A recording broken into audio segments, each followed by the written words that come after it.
achieve business success? Well, it is the start of June, and a couple of weeks ago we ran a little poll in our free Facebook group asking you guys what you'd like more information on. What would you like more tips and strategies on to help you improve your auto repair shop? And the standout winner was more tips and strategies on how to successfully run your business when you are a couple. So that's what June is all about, providing you with those tips and strategies so that whether you're a husband and wife, a boyfriend and girlfriend, you don't put a label on it, a wife and a wife, a husband and a husband, whatever it might be, we're going to show you how you can improve the way you do things so that you get an improved profit and lifestyle result, which is what we're all about here at the Workshop Whisperer. Hello to those of you who are on here with me live. Say hi so that I know that you're there. Let me know in the comments with the word replay if you are catching this later on. So what I'm going to start off talking to you about today is the place you should start when you look to really formalize how you guys work together in the business. And that is actually with what's called an org chart, an organizational chart. Good morning, Christine. Great to have you on with me. Now, you might think org charts are just for corporations or white collar professions, but our business in the auto aftermarket space is no different to any of those corporations or white collar businesses.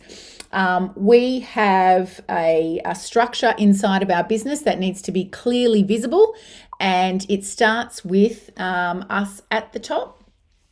So what we need to do is we need to get our pen and paper out, and then once you've had a few goes at this, you can even use some online software to create them. But we're going to just go over here and do a bit of drawing.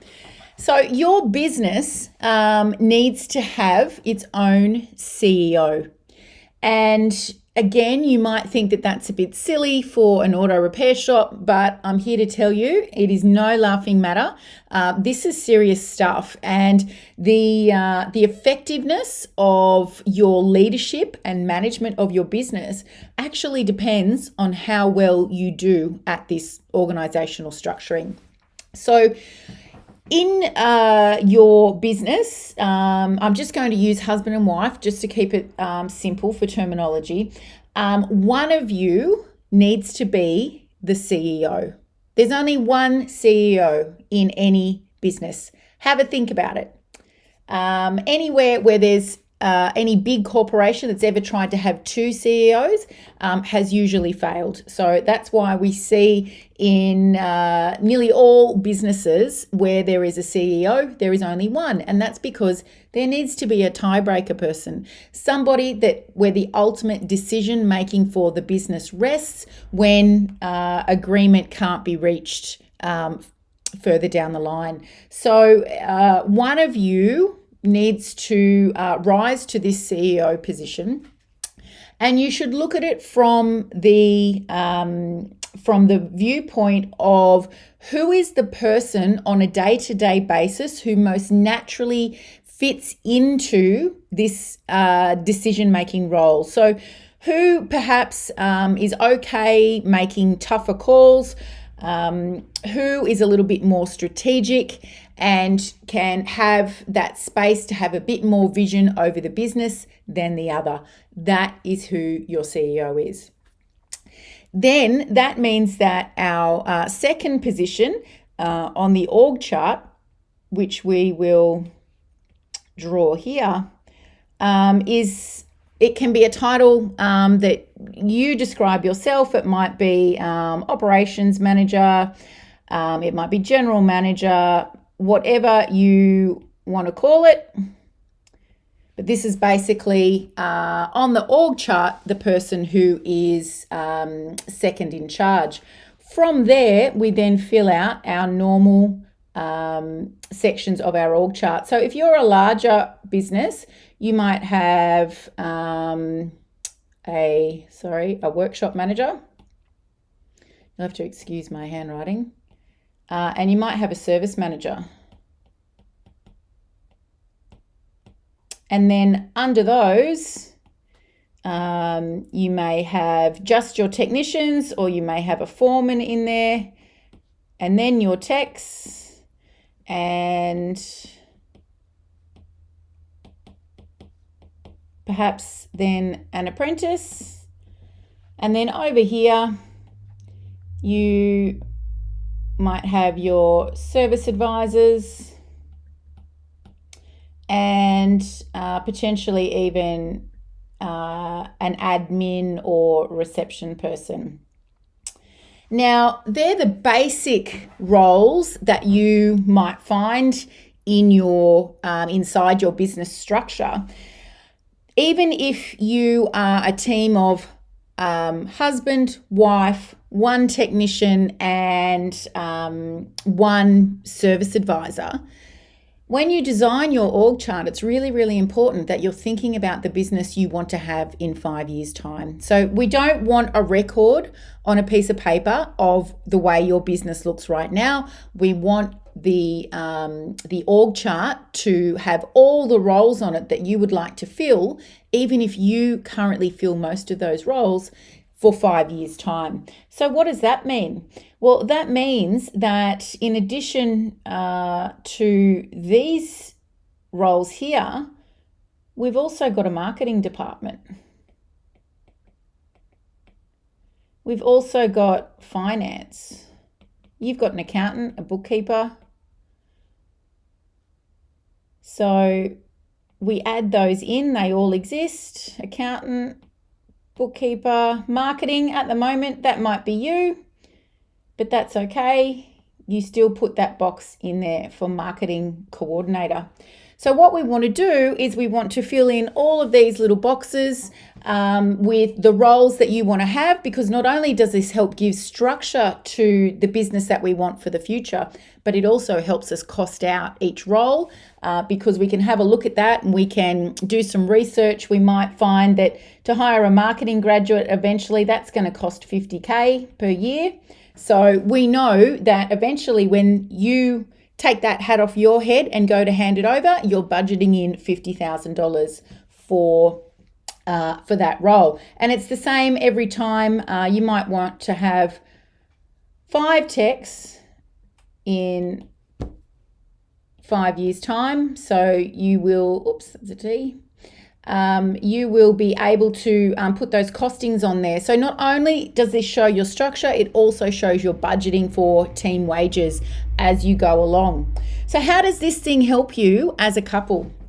Well, first of all, we've decided who our ultimate decision maker is, our CEO. This is really important, not just for you as a couple, but also for the rest of the team, so that they can see how information and the chain of command flows up and how it comes back down. So technically, you as the CEO are buffered by your other half, your operations manager. This person is going to be a bit more hands-on with the workshop floor and with the service team. And this means that you have potentially a time buffer as the CEO to do those functions that the CEO does. So the CEO needs thinking time. The CEO needs time to take meetings to be able to work on the business and grow the business. So they might be talking with marketing people, advertising people. They will also obviously at our scale of businesses probably be in on recruitment as well. So the CEO needs time to do that stuff. The operations manager, with their more hands-on role, is the filter of information down from the CEO to the workshop manager, to the service manager, and obviously those managers down to their teams of technicians and service advisors. Now, if you're a smaller workshop, maybe you've got 4 to 5 people, then obviously the workshop manager and service manager aren't there, but the operations manager, your other half, is there to be that filter of information up and down. Now, in the engine room, we obviously help our clients put this structure in place. And most of our CEOs, where we've got a husband and a wife operating inside the business, are actually the wives.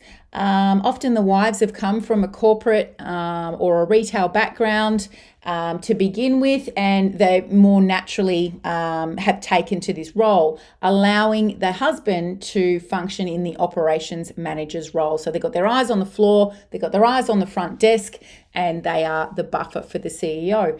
That may work in reverse for you. There's no, one way works best. It's what works best for you in your business. So have a go at putting together a org chart this week. Sit down with your other half. Have a look at what functions you currently perform for the business for yourself. So if you're, more predominantly working on the floor, you might still be on the tools a bit. You're still overseeing what's happening out the front. You've sort of got your hands still getting dirty each day. You may find that you're better suited to the operations manager title. If you're doing more strategic work for the business and you're the thinker, the ideas generator, then CEO may be a better title for you. But the really important thing is that you decide and you stick to it and you empower each other to operate in those roles. Now, unfortunately, I've seen a few times where one half of the partnership has risen to the CEO role, but the other partner doesn't edify that person to the team as the CEO. So they don't get the respect that they should have for the position, or the person who hasn't risen to CEO actually takes over and does what they want, not honouring the agreement that has been made. So the first part of really operating successfully in business is to get these roles clear and to get them down, to let your team know, let them see this is the business that we're planning for over the next 5 years. Show them which roles are already in place, including theirs, and definitely highlighting yours. This is the type of professional structure that new team members are going to respect, as well as your current team members once you clue them in. Most importantly, though, you've each got to respect it once you come to a decision. So if you've already got an org chart and you already operate like this, that's awesome. Let me know in the comments below that you're already a step ahead. But if you're going to be doing this work this week, or at least have the conversation with your other half to get them on board with this, tag your other half in the video, make sure they see it, and then let me know that it's your plan to move ahead with this one. All right, guys, I trust you've enjoyed that. We'll be back later in the week with some more tips and strategies to improve how you run your business more successfully as a couple. Have a great day.